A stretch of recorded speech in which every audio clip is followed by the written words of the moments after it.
بسم اللہ الرحمن الرحیم۔ السلام علیکم 5 کلاس۔ آج ہم باب نمبر 3 ہجرت مدینہ پڑھتے ہیں۔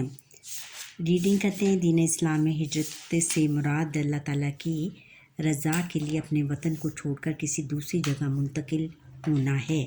نبوت کے اعلان کے بعد 13 سال تک حضرت محمد رسول اللہ خاتم النبیین صلی اللہ علیہ وآلہ وسلم نے اور ان کے ساتھیوں کو مکہ مکرمہ میں بہت ستایا گیا۔ جب مدینہ منورہ میں اسلام کی روشنی تیزی سے پھیلنے لگی تو اللہ تعالیٰ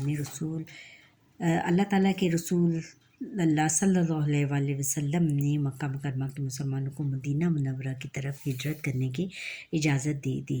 کفار مکہ کے لیے یہ صورتحال پریشان کن تھی کہ ان کی تمام تر مخالفت کے باوجود اسلام کی اشاعت میں اضافہ ہو رہا ہے۔ انہوں نے نبی اکرم صلی اللہ علیہ وسلم کے خلاف آخری قدم اٹھانے کا فیصلہ کیا۔ چنانچہ قریش کے سرکردہ لوگ دارالندوات میں جمع ہوئے اور آپ صلی اللہ علیہ وسلم کے خلاف مختلف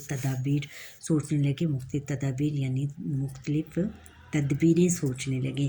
ابو جہل کی تجویز پر آپ صلی اللہ علیہ وسلم کو نعوذ باللہ قتل کرنے کا منصوبہ بنایا گیا۔ مزید جانیے۔ ہجرت کا لفظی معنی اپنا علاقہ یا وطن چھوڑ کر دوسری جگہ پر آباد ہونا ہے۔ جاننے کی بات، دارالندوات قریش مکہ کی پارلیمنٹ تھی جہاں وہ اکٹھے ہو کر اہم معاملات پر فیصلے کرتے تھے۔ رات کے وقت کافروں نے آپ صلی اللہ علیہ وآلہ وسلم کے گھر کا محاصرہ کر لیا۔ اللہ تعالیٰ نے آپ صلی اللہ علیہ وآلہ وسلم کو کفار مکہ کی سازش کی اطلاع حضرت جبرائیل علیہ السلام کے ذریعے دی۔ ساتھ ہی آپ صلی اللہ علیہ وآلہ وسلم کو مدینہ منورہ ہجرت کا حکم دیا۔ چنانچہ آپ صلی اللہ علیہ وآلہ وسلم نے اپنے رفیق حضرت ابوبکر صدیق رضی اللہ تعالیٰ عنہ کو رازداری سے آگاہ کیا۔ آپ رضی اللہ تعالیٰ عنہ نے سفر کی تیاری کے لیے سواری تیار کی۔ آپ صلی اللہ علیہ وآلہ وسلم کے پاس قریش کی کچھ امانتیں بھی تھیں۔ آپ صلی اللہ علیہ وسلم نے حضرت علی رضی اللہ تعالیٰ عنہ کو حکم دیا کہ آپ میرے بستر پر لیٹ جائیں اور اگلی صبح لوگوں کی امانتیں واپس کر کے مدینہ منورہ چلے آئیں۔ آپ صلی اللہ علیہ وآلہ وسلم سورہ یاسین کی تلاوت کرتے ہوئے گھر سے نکلے۔ اپنے ساتھی حضرت ابوبکر صدیق رضی اللہ تعالیٰ عنہ کو ساتھ لے کر ہجرت کا سفر شروع کیا اور مکہ مکرمہ سے نکل کر غار ثور میں پناہ لی۔ آپ رضی اللہ تعالیٰ عنہ نے ہجرت کے راستے میں نبی اکرم صلی اللہ علیہ وسلم کا ہر طرح سے خیال رکھا، یعنی حضرت ابوبکر صدیق جو تھے، حضور نبی اکرم صلی اللہ علیہ وآلہ وسلم کا ہجرت کے موقع پر انہوں نے جو آپ کا ساتھ دیا وہ بہت زیادہ اس کی اہمیت ہے اور ان کو اس کا بہت زیادہ اللہ تعالیٰ کی طرف سے بہت زیادہ اجر و ثواب دیا گیا۔ اسی دوران میں حضرت ابوبکر صدیق رضی اللہ تعالیٰ عنہ کے بیٹے قریش کی تمام نقل و حرکت کی خبر پہنچاتے رہے اور حضرت اسماء بنت ابی بکر رضی اللہ تعالیٰ عنہا کھانا پہنچاتی رہیں۔ اس طرح آپ رضی اللہ تعالیٰ عنہ کا پورا گھرانہ ہجرت کے عمل میں معاون رہا۔ اگلی صبح کفار مکہ حضرت علی رضی اللہ تعالیٰ عنہ کو آپ صلی اللہ علیہ وآلہ وسلم کے بستر پر دیکھ کر سخت برہم ہوئے۔ انہوں نے آپ صلی اللہ علیہ وآلہ وسلم کی تلاش شروع کر دی۔ ساتھ ہی اعلان بھی کر دیا کہ جو شخص آپ صلی اللہ علیہ وآلہ وسلم اور ان کے ساتھی کو گرفتار کر کے لائے گا اسے 100 اونٹ انعام میں دیے جائیں گے۔ انعام کے لالچ میں بہت سے لوگ آپ صلی اللہ علیہ وسلم کی تلاش میں نکل کھڑے ہوئے۔ چند لوگ آپ صلی اللہ علیہ وآلہ وسلم کو تلاش کرتے ہوئے غار کے دہانے پر پہنچ گئے، یعنی غار کے دروازے تک پہنچ گئے۔ حضرت ابوبکر صدیق رضی اللہ تعالیٰ عنہ نے نبی اکرم صلی اللہ علیہ وآلہ وسلم سے اپنی بے چینی کا اظہار کیا۔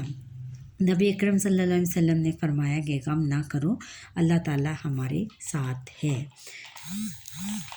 غار ثور میں 3 دن قیام کے بعد آپ صلی اللہ علیہ وآلہ وسلم نے آپ صلی اللہ علیہ وسلم مدینہ منورہ کی طرف روانہ ہوئے اور سب سے پہلے مدینہ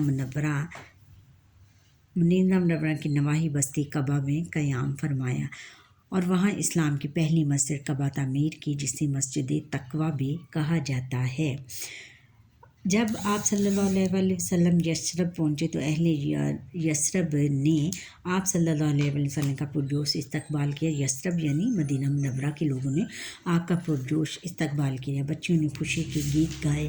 آپ صلی اللہ علیہ وسلم کی میزبانی کا شرف حضرت ابو ایوب انصاری رضی اللہ تعالیٰ عنہ کو حاصل ہوا۔ آپ صلی اللہ علیہ وسلم نے مدینہ منورہ میں اسلامی ریاست کی بنیاد رکھی۔ ابو ایوب انصاری کا یہ بیٹا قصہ ہے کہ حضور نبی اکرم صلی اللہ علیہ وسلم جب ہجرت کر کے مدینہ منورہ پہنچے تو سب لوگوں کی یہی خواہش تھی کہ حضور نبی اکرم صلی اللہ علیہ وسلم ان کے گھر میں مہمان کے طور پر رہیں، لیکن حضور نبی اکرم صلی اللہ علیہ وسلم نے فرمایا کہ جہاں میری اونٹنی جا کے رکے گی وہاں پر میں اسی شخص کو اپنی میزبانی کا شرف بخشوں گا۔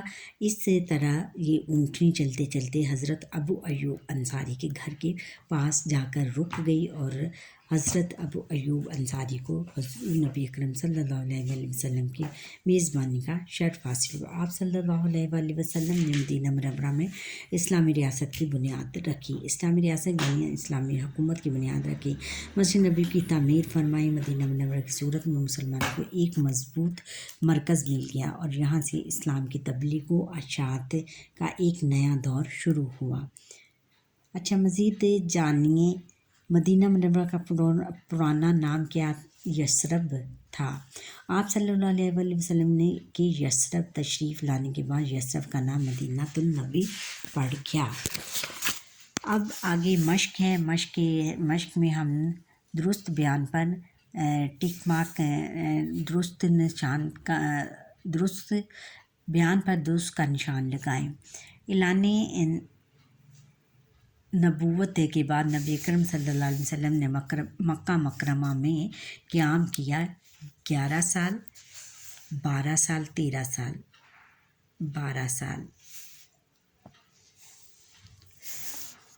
اور کیا ہے نبی اکرم صلی اللہ علیہ وسلم نے غار ثور میں قیام کیا 1 دن 2 دن 3 دن 3 دن حضور نبی اکرم صلی اللہ علیہ وسلم نے غار ثور میں قیام کیا۔ اللہ تعالیٰ نے آپ صلی اللہ علیہ وسلم کو کفار مکہ کی سازش کی اطلاع دی۔ حضرت جبرائیل علیہ السلام کے ذریعے، حضرت میکائیل علیہ السلام کے ذریعے، حضرت اسرائیل علیہ السلام کے ذریعے، حضرت اسرافیل علیہ السلام کے ذریعے، حضرت جبرائیل علیہ السلام کے ذریعے۔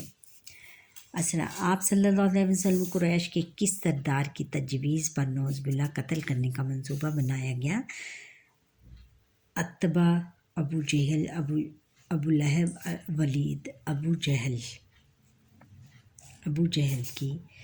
آپ صلی اللہ علیہ وسلم نے اسلام کی پہلی مسجد تعمیر کی صفا کی پہاڑی پر، مروہ کی پہاڑی پر، قبا میں، غار ثور میں، قبا میں۔ اچھا بچوں، یہاں پر ہی ہمارے آج کے لیکچر کا وقت ختم ہوا۔ آپ مجھے لائک سبسکرائب کریں اور بیل آئیکن پر کلک کریں اور کمنٹ کرنا نہ بھولیے گا اور میرا لیکچر اسکپ نہ کریں، شروع سے لے کر آخر تک دیکھیں۔ اللہ حافظ۔